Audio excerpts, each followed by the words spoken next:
Hello everyone, this is Shehzad and you are watching Shehzad Tech YouTube channel. In this video, I am going to show you how to fix iMessage search is not working on iPhone after iOS 17 update. So guys, without wasting any time, let's start the video guys. There is many method to solve this issue. First is restart iMessage. So close the iMessage app completely and then reopen it.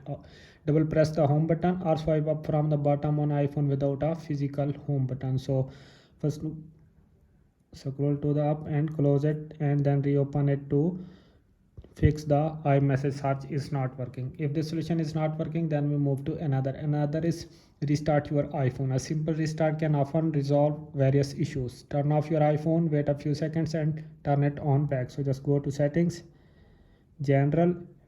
Here you can see shutdown, tap on it, slide to power off. After sliding it, your device will be turned off. After 10 to 15 seconds, turn it on back to fix your problem. So if this solution is not working, then we move to another solution. Another is update to the iOS. So ensure that your iPhone is running on the latest version of iOS. So go to settings, general and software update.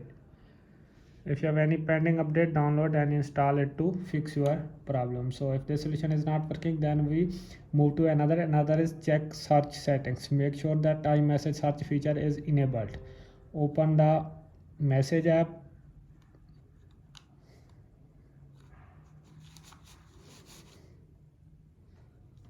now you can see, tap on search and make sure that the search feature is enabled. So if the solution is not working, then we move to another is check date and time settings. Ensure that the date and time settings on your iPhone are set correctly. Go to settings,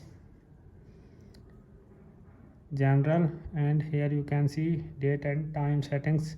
Set the date and time and fix your problem. So if the solution is not working, then we move to another is reset network settings. Go to settings, general, scroll up and you can see transfer a reset iPhone, tap on reset and here you can see reset network settings. Tap on reset network settings to reset the network settings only. So if this is not working, then we move to another solution. Another is reset all settings. So just go to settings, general, scroll down and you can see transfer a reset iPhone, tap on it. Here you can see reset and you can see reset all settings. Tap on reset all settings to reset the settings only without losing any data. So guys, I hope this video is helpful for you. If this video is helpful for you, then you subscribe the channel and press the bell icon for more latest tech videos. Thanks for watching.